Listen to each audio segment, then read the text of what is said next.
교회에 다니는 한 형제가 있었습니다. 이 지체가 다니는 학교가 매주 그 채플이 있는 학교였다고 해요. 졸업을 위해서는 의무적으로 이 채플에 참석을 해야만 했다고 합니다. 채플이 매우 자주 있는 학교였어요. 그래서 조금 귀찮은 마음은 있었지만 그래도 이왕 참석하는 채플인데 한번 잘 드려보자. 또 출결표에 결석이라고 찍히는 게 싫어서 하루하루 빠짐없이 이제 채플에 참석하기 시작했다고 합니다. 그러다 보니까 한 주 또 한 주 지났을 때 채플이 은혜도 되고 또 마음 가운데 또 기쁨도 있고 또 말씀 듣는 것도 좋아서 계속해서 이제 채플을 나가다 보니까 어느덧 한 학기가 끝나서 종강을 하게 되고 채플에 한 학기 개근을 하게 됐다고 합니다. 학기 말에 이제 채플에 개근한 학생들한테 좋은 학교인 것 같은데 문화상품권을 한 장씩 이제 줬다고 합니다. 그래서 채플에 또 나눠주는 그 안내물 주보 같은 데에도 이제 이번 학기에 개근자들 해가지고 또 명단도 나왔다고 합니다. 이제 그것을 보면서 기분이 좋았어요. 조금은 이제 내가 좀 신앙적으로 좀 앞서가 있구나 우쭐하는 마음도 생겼습니다. 그래서 남들보다 나의 신앙적인 열정이 좀 있구나 하는 열정이 드러나 보이기도 했고, 그래서 내가 남들과는 구별된다는 좀 그런 심리, 내가 조금은 나은 신앙생활을 하고 있다라는 마음이 싹 들기 시작했습니다.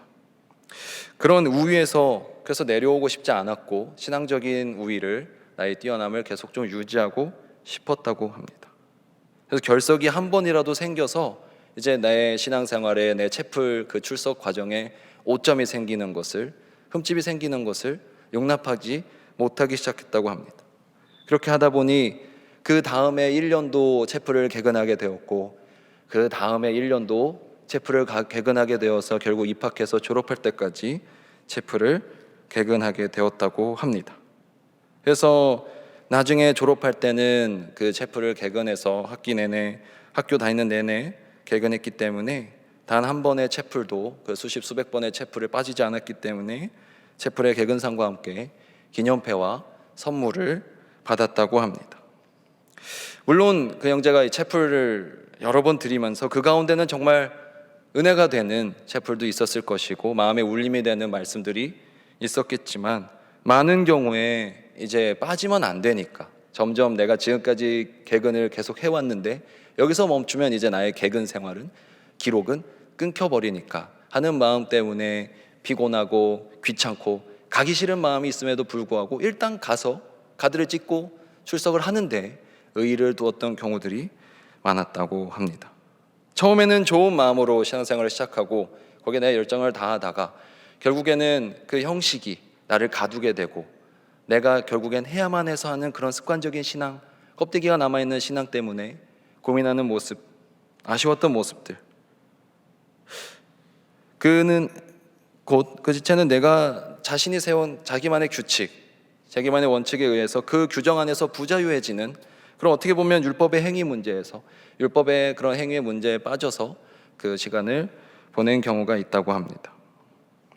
여러분 사실 이 형제 이야기는 저의 이야기입니다. 제가 신대원 다닐 때 신학대학원에서는 채플을 의무적으로 일주일에 4번 정도 참여를 해야 했습니다. 보통은 이제 몇 프로 이상의 참여만 하면 되었기 때문에 보통은 전참을 하지는 않는데 이렇게 전참을 하다 보니까 계속해서 가게 되었고 3년 내내 모든 채플에 참석을 하게 됐었습니다.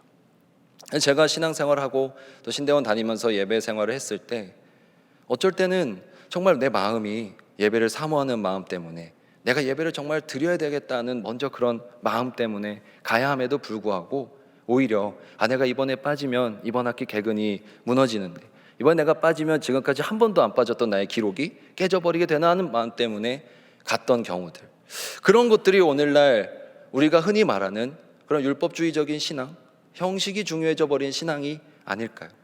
그리고 우리 가운데는 오늘도 예배 자리에 나오신 여러분들 가운데는 습관에 따라서 그저 가야만 했기 때문에 내가 리더를 맡고 있거나 오늘 무슨 안 가면 안 되는 이유들이 있기 때문에 습관적으로 또는 형식적으로 껍데기만 알맹이는 없는 채 이 자리에 와서 예배를 드린 경우는 혹시 있지 않으신가요?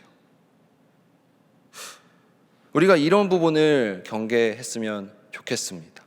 그리고 계속해서 로마서는 오직 그런 율법의 행위가 아니라 믿음을 통해서 우리가 구원을 얻는 것이요, 그 믿음은 이 하나님의 의를 찾는데 그 핵심이 있음을 계속해서 말해주고 있습니다. 하나님의 의는 몇 가지 다양하게 설명될 수 있는 것 같습니다. 그래서 첫째 주와 둘째 주에 이어서 오늘도 역시 이 하나님의 의, 차별이 없는 하나님의 의에 대해서 함께 말씀을 나누고 싶었습니다. 개근상은요, 뭔가 나의 성실성을 증명해주는 대표적인 상이라고 생각을 합니다. 그만큼 자리를 잘 지켜낸 것이고 그 자리를 다른 자리보다 우선시 여기면서 내가 노력과 정성을 다한 것의 증거니까요. 그러나 이러한 상은 어디까지나 나의 노력이나 열정에 대한 보답이 되어야 되지, 내 행동의 이유가 되어서도 안 되고 결국에 내 최종적인 결과, 목적지가 돼서도 안 된다는 것입니다. 왜냐하면 우리는 목적에 지배받고 목적에 이끌리는 삶을 살아가는 존재들이기 때문입니다. 무엇을 목표로 하는가, 어떠한 삶을 목적으로 삼는가에 따라서 우리의 방식이 달라지고 우리의 생각과 우리의 삶의 태도가 달라지기 때문에 우리가 어떠한 목적을 갖고 어떠한 목적을 향해 달려가고 있는가가 매우 중요하며, 그것은 신앙생활뿐만 아니라 우리 삶 전체에 우리가 삶에 어떠한 목적을 두고 있는가가 매우 중요하게 되는 것이죠. 목적이 결국 우리를 만들어 갑니다. 우리의 목적이라는 것이 그래서 결국 꼭 어떤 결과적인 무엇인가가 될 필요는 없다고 생각합니다. 왜냐하면 오히려 우리의 목적이 무엇인가 이루어내고 달성해야만 하는 그런 결과적인 것이 목적이 된다면 우리의 삶은 끊임없는 노력과 끊임없는 경쟁과 끊임없는 나의 시도와 수단들을 통해서 이루어져야만 하기 때문에 그 삶은 지치고 부족함이 느껴질 수밖에 없는 삶이 되겠죠. 우리는 신앙생활에서 이런 결과의 문제에 대해서 그래서 자유롭지 못합니다. 우리는 입술로는 결과가 중요하지 않다, 과정이 중요하다, 나의 삶의 과정을 통해서 역사하시는 하나님을 신뢰합니다 하면서도 우리가 계속 바라보게 되는 것은 내가 당장 직면해야 될 나의 어떤 노력들의 결과로 인해 얻어지는 노력들에 우리의 포커스가 맞춰져 있지 않던가요? 우리는 그래서 그런 결과적인 부분들, 그리고 삶에 절대적이지 않고 상대적인 영역들에 우리의 많은 시간을 쏟고 많은 노력을 쏟고 있는 것 같습니다. 우리의 신앙을 상대적인 영역으로 끌어내리는 경우들이 많은 것 같습니다. 결과라든지 이런 부분들은 매우 상대적인 것들이니까요. 잘 될 수도 있고 잘 안 될 수도 있고, 내가 만족한 만큼의 100%의 100점의 결과를 낼 수도 있지만 98점, 90점 또는 50점, 30점의 결과를 낼 수도 있는 불완전한 것들, 늘 비교의 대상이 될 수 있고 부족함을 찾아낼 수 있는 부분들, 완전하지 못하고 늘 변할 수밖에 없는 그런 상대적인 영역으로 우리의 신앙을 끌어내리곤 합니다. 우리가 신앙이 그래서 좋을 때가 있고 나쁠 때가 있다고 느껴지잖아요. 사실 우리의 신앙생활은 좋을 때가 있고 나쁠 때가 있어서는 안 됩니다. 우리의 신앙생활을 100점짜리, 90점짜리, 50점짜리, 사실 오늘 그 예배당에 들어오는 지체들에게 물어본 나의 신앙생활, 하나님과의 관계는 몇 점일까요? 그런 부분들이 어떻게 보면 좋은 자신의 점검일 수도 있겠지만 어떻게 보면 오히려 나의 신앙적인 그 관계를, 지금 현재 상태를 계속해서 점수하려고 하고, 나는 5점인데 저 사람은 8점이고 나는 10점인데 저 사람은 9점이네 하는 그런 비교나 그런 상대적인 부분들이 가능하게 될 수 있다는 것, 그런 것들 우리가 경계해야 하겠죠. 하나님께서는 우리를 그러한 상대적인 시선으로 바라보지 않으실 것 같습니다. 하나님께서 이 자리에 앉아있는 여러분의 신앙생활을 바라볼 때 점수를 매기고 계실까요? 아니면 그저 사랑하고 소중히 여기고 계실까요? 저는 하나님께서 여러분들이 이 자리에 앉아있을 때 여러분들을 보면서 저 지체는 9.8점짜리구나, 저 지체는 8점짜리구나, 저 지체는 6점짜리구나 하면서 평가하거나 기록표를 적고 계시지는 않을 것 같습니다. 그것은 우리가 생각하는 수치적인 부분들이고 정량화되어 있는 것들이고 비교하는 차원들이죠. 우리는 오히려 하나님 앞에서 절대적인 마음으로, 절대적인 진리자 앞에서 우리의 어떤 그런 점수나 어떤 순위나 그런 것도 비교되는 것이 아니라 우리 그저 있는 그대로 나아가야 하는 것이 우리가 가져야 될 태도요 마음일 것입니다. 주님의 눈에 더 좋은 지체, 더 나쁜 지체가 있을까요? 주님 눈에 더 훌륭한 지체, 부족한 지체가 있을까요?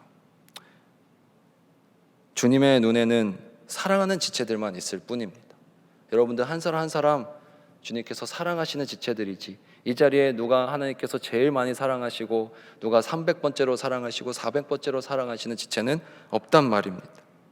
그리고 우리도 그렇다면 그러한 눈으로 나 자신을 바라보고 옆 지체를 바라봐야 되지 않을까요? 내가 몇 점짜리인지 몇 등짜리인지 내가 얼마짜리인지 생각하면서 살아가는 것이 아니라 그저 나는 있는 그대로 하나님 앞에 서 있는 것을 원하고 하나님만을 추구하는 그런 삶, 그런 무엇인가 절대적이며 변함없는 것을 추구하면서 살아가는 삶이 우리 삶의 태도가 되기를 진심으로 소망합니다. 크리스천이란 누구입니까? 크리스천이란 어떤 삶을 살아가는 사람일까요? 상대적이고 변화무쌍한 이 시대 가운데에서 절대적이며 변함없는 것을 바라고 소망하며 살아가는 사람들이라고 생각합니다.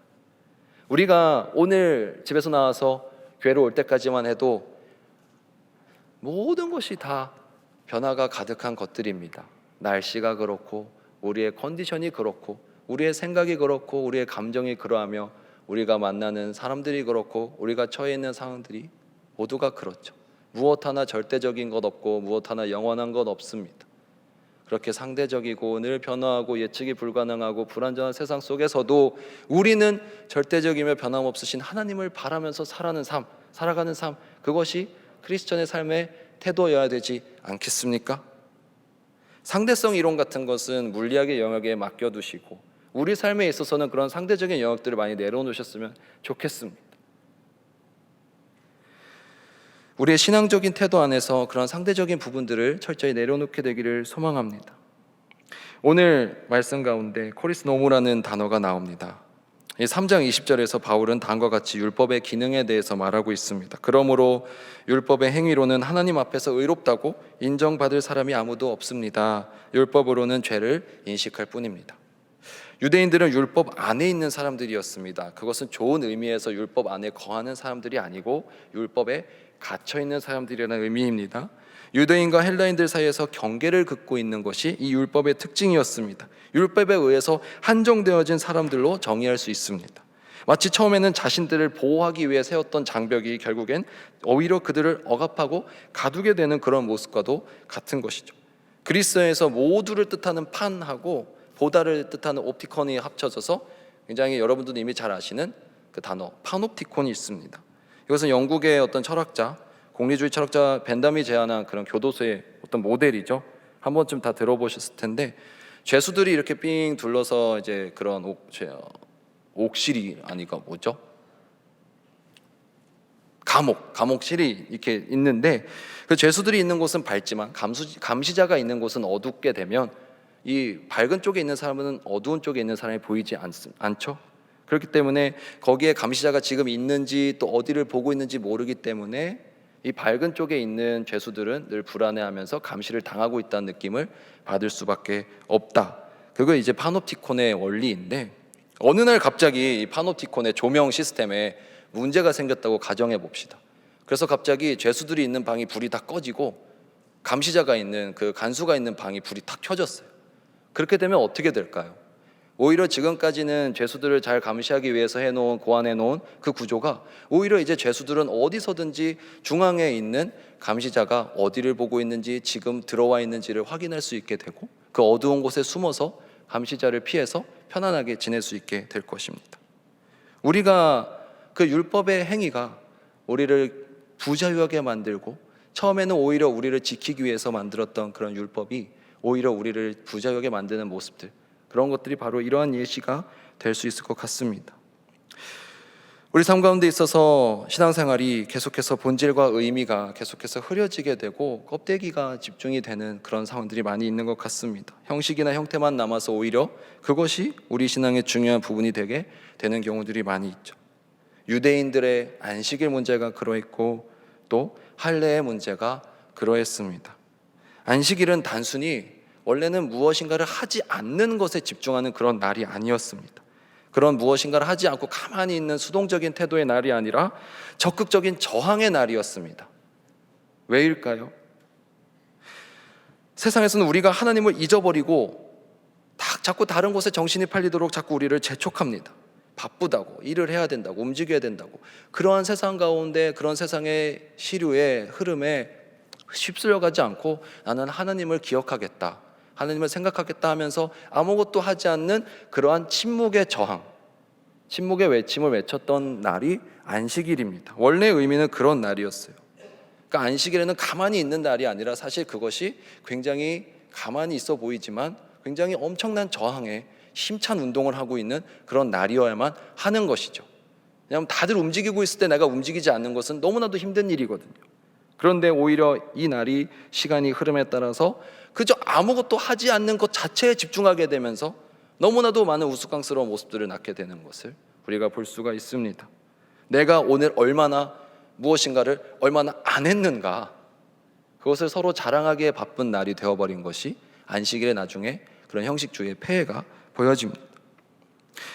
그들은 안식일의 주인을 상실한 모습을 보여주죠. 누가복음 7장에는 이렇게 나옵니다. 안식일의 본질을 상실해버린 시대의 종교인들에게 예수님께서 다시 한번 질문을 던지시는 장면이 나옵니다. 누가복음 6장 7절과 9절 말씀 보면 서기관과 바리새인들이 예수를 고발할 증거를 찾으려 하여 안식일에 병을 고치는가 엿보니, 이때 말씀하십니다. 예수께서 그들에게 이르시되 내가 너희에게 묻노니 안식일에 선을 행하는 것과 악을 행하는 것, 생명을 구하는 것과 죽이는 것 어느 것이 옳으냐 하시며, 이제는 무엇을 하지 않는가에 너무 집중한 나머지 안식일에 선을 행하는 것 따위, 사람을 살리는 것 따위 중요하지 않게 되어버렸습니다. 그저 아무것도 안 하는 게 최고인 것이 되어버린 날, 그것은 사실 안식일의 원래 취지에 전혀 맞지 않는 날이죠.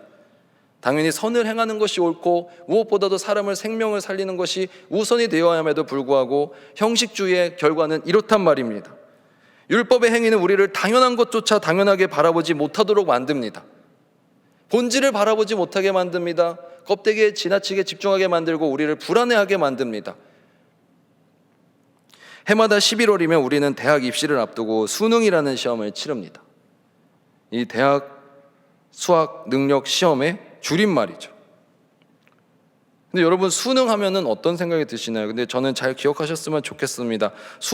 수능뿐만이 아니라 살아가면서 우리가 겪는 많은 치르는 그 시험들은 나의 실력이나 상황을 점검하고 측정해보는 과정이지, 내가 그것을 증명해내고 달성해내는 과정들을 여기고 있기 때문에 우리가 날마다 힘들어하지 않던가요? 그런데 우리는 마치 누가 더 똑똑하고 누가 더 공부를 잘하고, 소위 말해서 누가 더 앞서 나가고 좋은 대학 갈 수 있는가 비교하게끔 경쟁을 부추기는 그런 수학 능력 우열 시험이 되어 있죠. 수학 능력에 대한 평가 시험이나 점검해보는 시험이 아니라 수학 능력 자랑 시험, 수학 능력 우열 시험. 세상의 모든 상황들이 그렇게 되어 있지 않습니까? 이 세상이 여러분들을 그렇게 만들어가고 있고, 여러분의 부모님들이, 여러분들의 친구들이, 여러분들의 학교 선생님들이 여러분들을 그렇게 몰아가고 있죠. 물론 안 그런 사람들도 주변에 있겠지만 대부분의 세상의 분위기는 여러분들을 그런 우열시험, 증명시험의 논리에 여러분들을 점점 물들여가고, 여러분들도 알게 모르게 그런 논리에 빠져서 살아가고 있습니다. 그래서 시험하면, 어떤 평가하면 벌써 스트레스부터 되죠. 내가 못하면 어떡하지? 부담이 되고 걱정이 됩니다. 내가 남들보다 뒤처지면 어떡하지? 그러나 시험이라는 것은 내 상황이 지금 내가 어디를 모르고 있고 내가 어느 상황에 있으며 하는 것을 점검하는 데 집중해야 될 줄로 믿습니다. 우리 신앙생활 또한 그렇지 않을까요? 나보다 더 잘 본 사람, 나보다 더 앞에 있는 것 같이 보이는 사람들에게 집중하는 것이 아니라 내 자신의 상황에 집중해서 그것을 그대로 응시할 수 있는 삶의 태도가 필요한 것 같습니다. 비교하는 삶의 태도가 아니라 나를 있는 그대로 받아들이고 현재 나를 그저 점검해 볼 수 있는 태도. 말씀을 읽는다 했을 때 내가 오늘 말씀을 다른 사람보다 몇 장 더 읽었네, 저 사람은 하루에 저렇게 10장, 20장씩 읽네가 아니라 그저 내가 오늘 그냥 3장 읽었구나, 내가 오늘 5장 읽었구나. 그것은 다른 누군가를 볼 필요 없이 그저 내 삶에 나를 비춰봐서 내가 좀 더 읽고 싶다, 내가 좀 더 말씀이 필요하다, 그렇게 스스로를 점검해보는 차원으로 나아가야 되지 않을까요? 우리는 거기에서 탈출해야 됩니다. 이것은 사실 우리가 알게 모르게 많은 함정에 빠져 있습니다. 있는 그대로 바라보는 게 잘못됐다고요, 그러다 보면 뒤처진다고요. 그것이 바로 세상이 여러분들을 속이고 있는 그런 논리이지 않습니까? 이 세상에서 오늘날 악한 영적 공격이 무슨 악한 악마의 탈을 쓰고 여러분들을 찾아오던가요? 그렇지 않습니다. 경쟁의 논리, 비교의 논리, 그런 것들이 바로 오늘날 우리 현대인이 또 20살 직장인과 학생들이 살아가는 데에 찾아오는 악한 영적 공격이라고 저는 생각합니다. 우리가 크리스천이라면, 절대적으로 변함없고 흔들리지 않으시는 하나님을 믿는 사람들이라면 우리부터가 그런 비교에서 스스로를 자유롭게 만들기 위해 애써야 되지 않을까요? 내가 세상에서 등수를 높이는 것에 관심을 두기보다 하나님과 온전한 건강한 관계를 맺고 있는가에 관심을 가져야 되지 않을까요? 만약에 그것이 두렵고 떨리시거든, 만약에 그것에 정말 마음이 불편해지고 동의가 안 되시거든, 그것부터 놓고 기도하셔야 될 것 같습니다. 이미 세상에 많은 발을 담그고 계신 상황이니까. 적어도 우리가 여기서 신앙생활을 하고 있는 이유는, 모여서 예배드리는 이유는 우리 삶의 우선순위가 다른 곳에 있지 않고 하나님께 있다라고 고백하기 위해서, 고백하고 있기 때문에 모여 있음에도 불구하고 내가 만약에 다른 세상에 경쟁하는 것들에, 또는 다른 세상에 내가 그런 순위와 상대적인 것들에 많은 스트레스를 받고 있다면, 많이 거기에 집중하고 있다면, 그것은 다시 한번 우리 삶을 돌아봐야 할 것 같습니다. 그래서 우리는 하나님이 나의 삶의 최우선순위, 하나님이 나의 삶에 가장 귀한 것이 되어야 될 텐데 말이죠. 그러나 세상을 이렇게 차별 없이 뭔가 상대적인 관점이 아니라 절대적인 관점으로 대하기 위해서는 먼저 우리 자신을 그렇게 먼저 대해야 됩니다. 세번역 3장 21절, 로마서 3장 21절을 세번역으로 읽겠습니다. 그러나 이제는 율법과는 상관없이 하나님의 의가 나타났습니다. 그것은 율법과 예언자들의 정언한 것입니다. 여기 개역개정은 이제는 율법 외에라고 말하고 있습니다. 율법 외에, 율법 밖에. 율법 외에라는 뜻은 이 다음에 오는 말이, 이 다음에 오는 단어가 이제 율법의 한계를 적용받지 않는 것임을 의미합니다. 율법의 행위로 인한 문제, 그러니까 서로 선을 긋고 차별하고 소외시키는 그런 모든 과정에 해당되지 않는 정말 자유롭고 정의로운 그 무엇인가. 근데 그 다음에 이어지는 단어가 바로 하나님의 의라고 나와 있습니다. 율법 밖에 있는 하나님의 의. 그러니까 이 하나님의 의는 우리가 결코 가볍게 읽어서는 안 되는 단어입니다. 왜일까요? 원래 의로움이라는 단어는 율법과 가장 친밀하게 붙어있던 단어입니다. 율법의 의로움이었어요. 구약에서의 의로움은 율법의 의로움이었습니다. 그런데 그 율법의 의로움에서 율법을 이제 떼버리고 하나님을 대신 가져온 것이기 때문입니다. 매우 중요한 변화예요. 매우 중요한 전환입니다. 그 전까지의 의로움은 율법에 있었어요. 율법을 얼마나 잘 지키고 따라가는가, 율법을 얼마나 잘 드러내고 그것으로 통해서 얼마나 다른 사람들과, 거룩하지 못한 사람들과 나를 구별해내는가, 그런 것들이 율법이 의로움은 율법과 매우 붙어있는 그런 개념이었는데, 이제 그것이 아니라 하나님과 의를 붙여놓은 것입니다. 근데 하나님의 의는 그런 것과는 달랐습니다. 구별짓고 차별하는 그런 것이 아니라 모두를 똑같이 차별없게 바라봐 주시는, 모두를 똑같게 차별 없이 사랑해 주시는 그런 의였단 말이죠. 그러니까 이것은 굉장히 유대인들이나 헬라인들에게, 당시 이 말씀 읽는 사람들에게 매우 충격적인 개념이었습니다. 차별이 없다니. 그들은 차별에 익숙한 사람들이었어요. 무엇인가 율법에 대해서 차별을 느꼈어야 됩니다. 신앙생활을 할 때 차별이 있었어야 됐어요, 그들은. 근데 그 이후에 그들이 가르침을 받는 이 복음의 이 내용은 이제 차별이 없대요. 지금까지는 차별이 너무나 익숙한 사람들에게 이제 차별이 없다고 말하고 있는 것입니다. 그러니 이것이 2000년이 지났음에도 불구하고 여전히 우리에게도 복음이 될 수 있는 것이죠. 왜냐하면 우리도 여전히 차별이 익숙하지 않습니까? 여러분, 예수 그리스도의 복음에 차별이 없대요. 이 세상에 다른 순위를 매기고 경쟁시키고 많은 상대적인 논리 가운데 우리를 지치게 하는 이 가운데에서도 예수님의 사랑은 누구 하나 할 것 없이, 차별 없이 여러분을 모두 사랑하고 품어주신대요. 모두 똑같이 여기신대요. 이것은 매우 놀라운 사실이 되어야 합니다. 우리에게 희망이 되어야 하고요, 우리에게 새로운 소망이 되어야 합니다. 이 바울이 로마서를 통해 해결하고자 했던 과제는요, 유대인과 이방인의 경계를 뛰어넘는 그런 놀라운 보편적인 교회를 세우는 것이 목적이었어요. 그래서 이신칭이라는 것이 성도가 율법의 행위가 아니라 이제 예수 그리스도의 믿음으로 의롭게 된다는 바울의 명제를 한자어로 이제 표현한 것이 이신칭입니다. 원래는 율법의 행위가 아닌 예수 그리스도의 믿음으로 의롭게 된다는 개념이었는데, 저기 가로 안에 있는 말들이 빠지기 시작한 거예요. 율법이 빠져나갔고 예수 그리스도가 빠져나갔습니다. 그래서 결국 남아있는 문장은 행위가 아닌 믿음으로 의롭게 된다만 남게 된 것이죠. 그렇지만 이것은 원래 이신칭의 개념을 제대로 해석한 의미가 아닙니다. 우리는 전통적으로 이 율법의 그리고 예수 그리스도라는 수식어를 빼고 행위가 아닌 믿음으로 구원에 이른다라고 요약해 왔습니다. 근데 이렇게 되면은 윤리적인 이신칭의 개념은 윤리적인 행위가 아니라 그저 교리를 그냥 믿는 것으로 교리를 그러니까 하나님에 대한 어떤 내용들을 믿는 것으로 구원을 받는다는 정도로 매우 제한된 의미가 돼버리는 거죠. 근데 여기서 오히려 행위나 믿음이 아니라 강조가 되어 오는 단어는 율법이 아닌 예수 그리스도로 의롭게 된다였어야 되는데 오히려 강조가 되어야 될 단어들이 강조가 되지 못한 것을 볼 수가 있습니다. 여러분, 우리는 행위가 아닌 믿음으로 구원받는 것보다도 그런 율법이 아닌 예수 그리스도로 구원받는다는 것이 더 중요하다는 것을 기억했으면 좋겠습니다. 원래 이 완전한 문장은 율법의 행위가 아닌 예수 그리스도에 대한 믿음, 예수 그리스도의 믿음으로 의롭게 되는 것임을 우리가 기억했으면 좋겠습니다.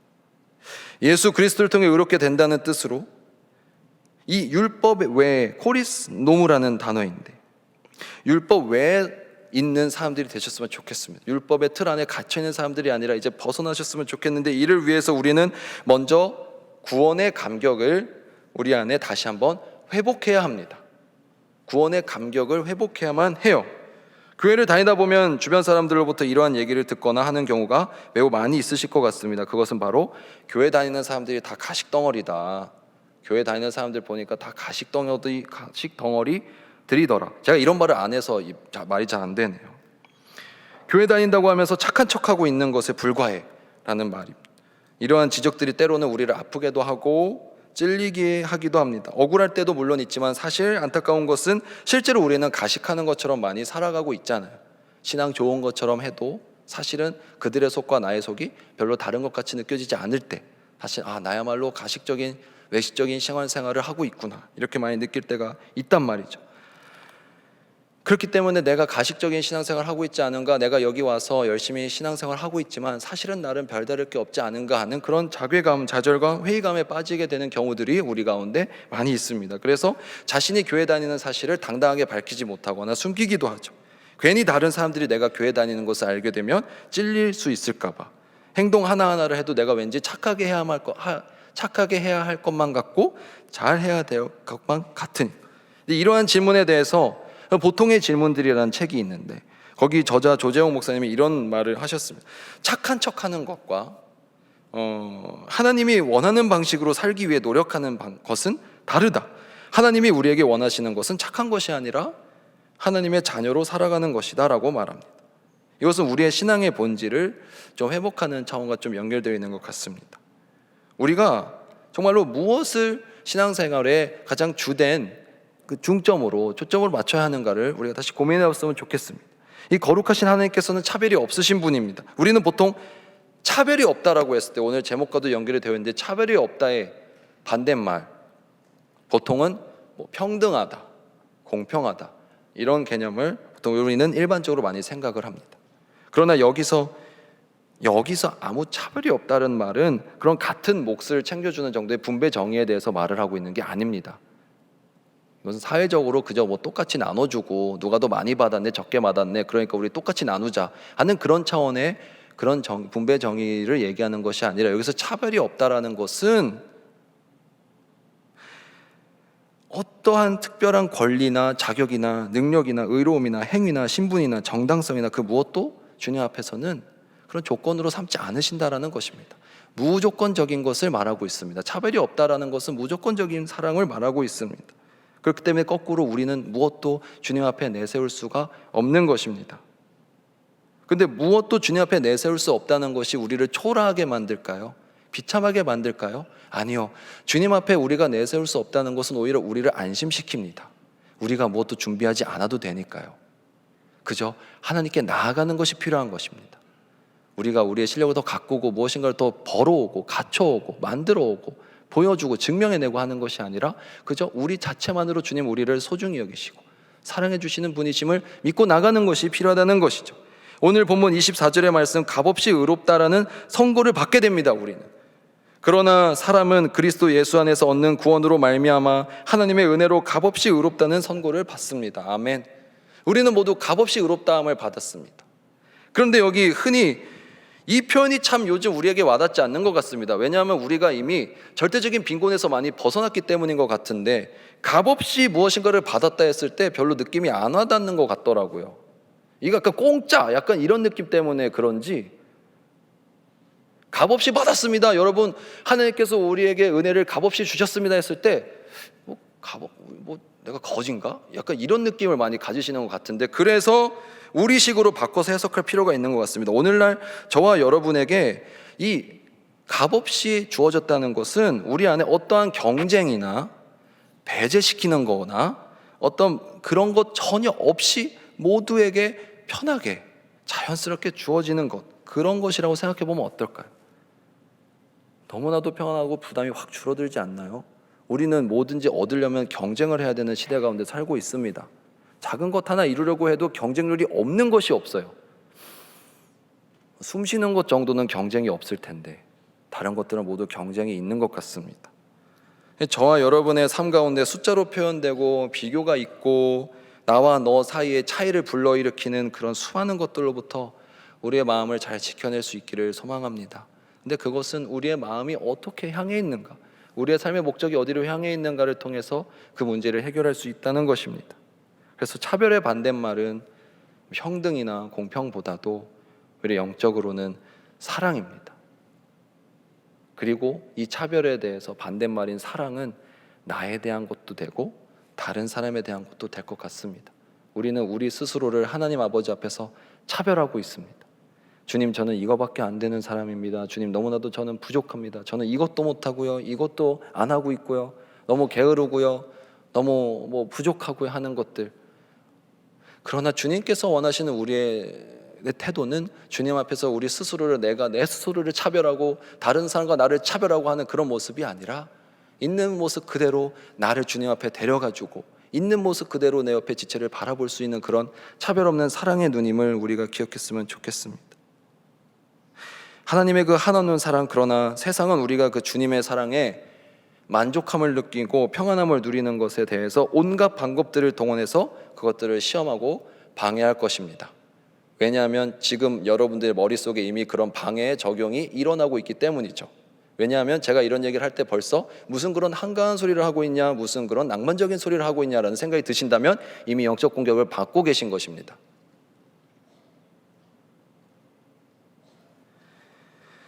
차별이 없으신 하나님의 사랑은 바로 우리를 있는 그대로 받아들여주고 계십니다. 그리고 그것은 교회 안에서뿐만 아니라 교회 밖에서도 적용됩니다. 그러니 여러분, 우리가 물론 경쟁이 있죠. 물론 우리가 해야 할 일이 있습니다. 그 가운데에서 두려워하지 마시고 있는 그대로의 상황을 받아들이고 응시할 수 있으셨으면 좋겠습니다. 내가 70점짜리 삶으로 보이든 50점짜리 삶으로 보이든 100점짜리 90점짜리 사람들을 바라보면서 나아가는 것이 아니라 그것을 하나님께 가져갈 수 있는 우리가 되었으면 좋겠습니다. 주님, 제가 지금 상황이 이렇습니다. 제가 지금 이렇네요. 주님, 저에게 이러한 것이 더 필요한 것 같습니다 하면서요. 우리가 계속해서 비교하고 경쟁에 빠져서 허우적대면서 살아가는 것을 하나님께서는 원하지 않으실 것이고, 그것은 우리가 하나님의 차별 없는 사랑을 진정으로 누리고 있다라고 말할 수 없는 태도입니다. 단순히 나에게 주어지는 상황과 모든 관계를 아무런 저항이나 어떤 노력이나 생각 없이 수용하라는 말씀이 아닙니다.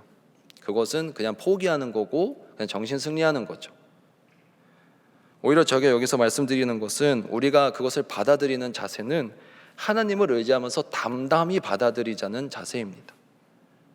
내가 지금 이거밖에 안 돼 보여도, 경쟁률은 저렇게 높아 보이고 내가 해야 될 것들은 저렇게 많아 보여도 그것을 내 마음 가운데 부정적인 생각들에 던져주는 것이 아니라 그것을 담담히 받아들이고 직시할 수 있는 용기를 달라고, 이것을 그대로 응시하고 문제를 바라보면서 하나님이 주시는 담대함으로 그 문제를 뚫고 나갈 수 있게 해달라고 함께 기도했으면 좋겠습니다. 그것은 정신승리와는 다른 차원입니다. 그것은 만용과도 다른 차원입니다. 그것은 근자감과도 다른 차원이요, 하나님을 의지하는 신앙입니다. 우리가 우리 삶의 목적을 재정의하셨으면 좋겠습니다. 사랑하는 엑스브리지 지체 여러분, 저와 여러분의 신앙생활이 그런 차별적이고 상대적인 신앙생활에서 우리가 담담히 그 응시해 나가는, 그 있는 그대로를 받아들여주고 그것을 있는 그대로 바라볼 수 있는 절대적인 삶의 태도가 있었으면 좋겠습니다. 로마서에서 경계하고 있는 율법의 행위는요, 원래 하나님의 말씀을 잘 준수하는 그런 차원이 아니라, 지난 시간에도 말씀드렸지만 자기 자신을 다른 타인과 구분하길 원하는 그런 분리적인 태도를 의미합니다. 이것은 자기 중심적인 가치 판단의 삶입니다. 내가 기준이 되고 내가 남들보다 앞서 나가야 하는 그런 비교의 모습, 상대적인 나의 시선에 의존하는 그런 태도죠. 결과와 드러나는 겉모습에 의존하는 외형적인 삶이기도 하고 세속적인 삶의 태도입니다. 우리 모두는 목적지향적인, 그래서 신앙 태도가 필요한데, 그 목적이 결과에 대한 차원이 아니었으면 좋겠습니다. 우리는 목적을 세워야 됩니다. 목적이 필요 없다는 것이 아니라 목적을 세워야 되는데 그 목적이 결과에 대한 차원으로 나아가지 않았으면 좋겠습니다. 우리가 어떤 결과에 대해서 목적을 세우게 되면요, 그런 달성 목표가 생기게 되면 기준치가 생기게 됩니다. 그리고 원하는 모습이 있게 되죠. 그렇다면 그것을 이루지 못했을 때는, 결과에 도달하지 못했을 때는 실망감, 초조감, 불안, 염려, 슬픔, 부정적인 감정들이 우리 안에 찾아오게 되죠. 내가 올해 안에 몇 점을 만들어야 되고, 내가 어떤 자격시험에 합격해야 되고, 어딘가에 들어가야 되고 합격해야 된다는 어떤 그런 결과적인 것에 목적을 세운다면 그것이 안 되면 어떡해요? 날마다 그런 좌절감과 실패감, 실망감을 누리며 살 수밖에 없습니다. 그러니 우리의 삶의 태도의 목적을, 그런 결과지향적인 태도에, 그런 결과지향적인 것들의 목적을 두는 것이 아니라 우리 삶의 과정에 목적을 두셨으면 좋겠습니다. 그리고 관계적인 부분에 목적을 두셨으면 좋겠어요. 하나님과의 관계를 여러분의 삶의 목적으로 삼으셨으면 좋겠습니다. 여러분이 학업에 대해서 목적을 세운다고 해봅시다.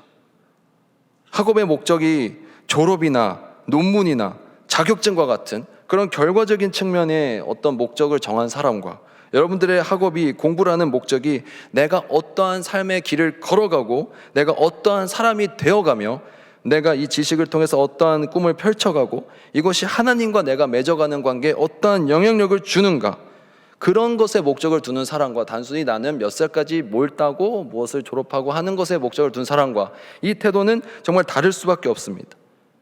다른 예로 사랑을 예를 들어 보겠습니다. 연애의 과정에 있어서 그 연애의 과정에 대한 목적이 단순히 결혼, 내가 이 사람하고 결혼을 하겠다, 자녀를 몇 명 낳겠다라는 그런 결과적인 차원이라면, 그것이 되지 않았을 때, 아니면 내가 생각한 때 이루어지지 않았을 때 계속해서 부담과 스트레스가 찾아오겠죠. 그때는 어떻게 하느냐 말입니다. 내가 그 사람을 만나는 목적이 사람과 내가 만들어가는 그런 관계에 대한 것이 되고, 그 사람과 나의 만남을 통해서 하나님과 얼마나 가까워져 가는가, 그런 것에 우리의 삶의 목적을 두어야 되지 않을까요? 이런 눈앞에 보이는 순간의 현상들에 우리가 흔들리지 않으셨으면 좋겠습니다. 여러분, 우리 삶에 지금 여러분들이 드리고 있는 기도 제목 가운데 한번 꼽아 보시겠어요? 그럼 내가 결과를 놓고 결과적인 것에 목적을 두고 있는 것들이 무엇이 있을까? 아마 상당히 많을 겁니다. 주님, 이때까지 이것 좀 되게 해주세요. 주님, 저 이번에 이거 준비하는데 이것 좀 되게 해주세요.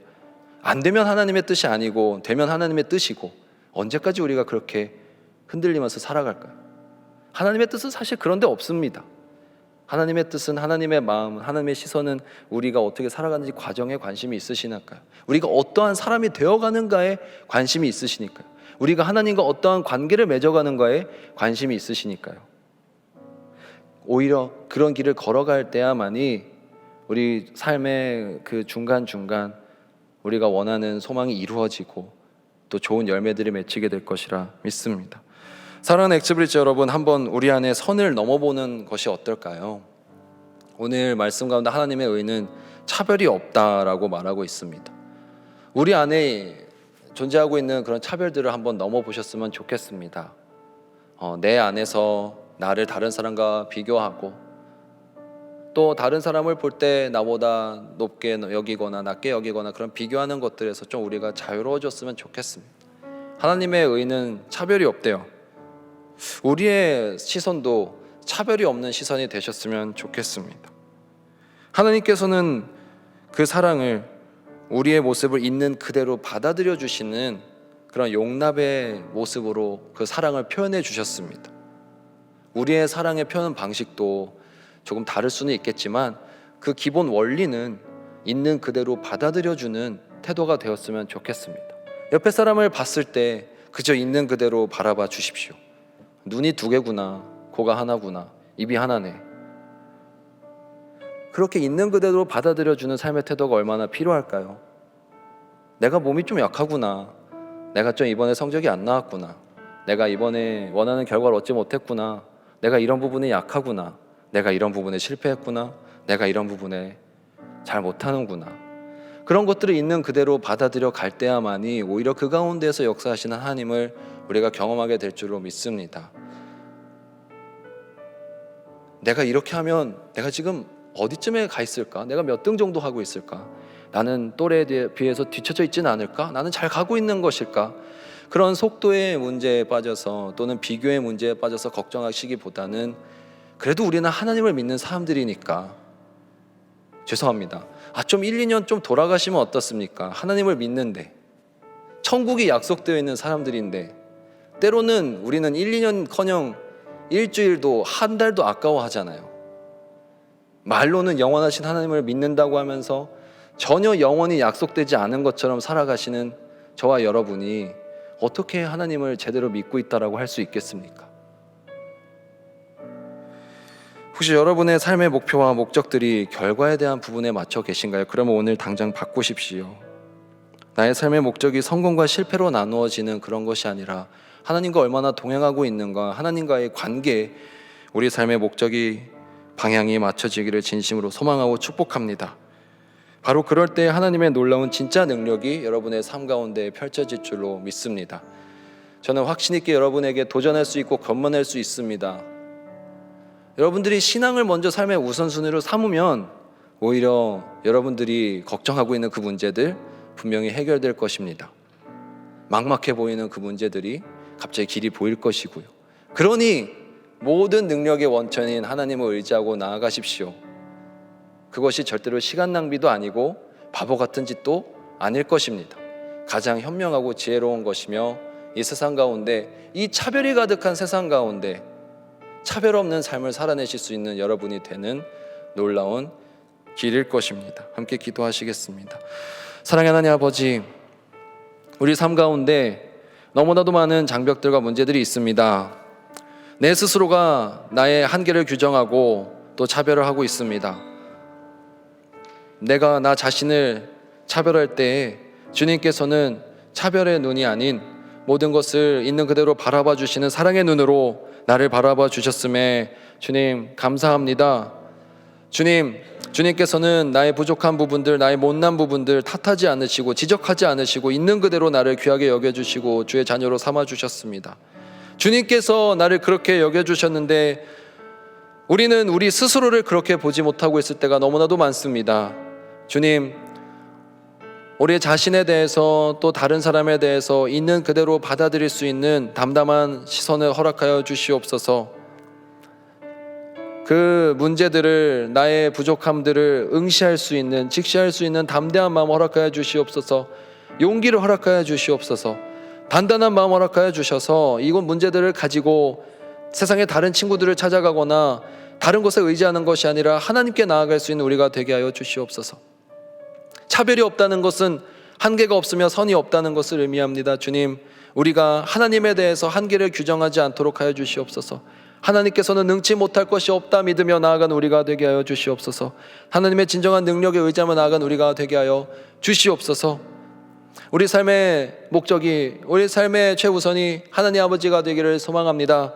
그러나 우리는 시시때때로 나의 삶의 우선순위들에 너무나 많은 다른 것들이 섞여 들어온 것을 경험하게 됩니다. 건강일 때도 있고 외모일 때도 있고 진로와 취업일 때도 있으며 물질적인 부분들이 될 때도 있습니다. 나의 삶의 우선순위들, 너무나도 어지럽게 뒤바뀌어 있는 이 우선순위들 다시 한번 주님 앞에서 깨끗하게 정리되게 하여 주시옵소서. 나의 마음을 주님을 위해 집 청소를 하듯이 깨끗하게 정리할 수 있는 우리가 되기를 소망합니다. 이제 겨울 수련회를 기대하며 기도합니다. 주님, 이번 수련회가 우리 마음 가운데 거룩을 회복하는 날이 되게 하여 주시옵소서.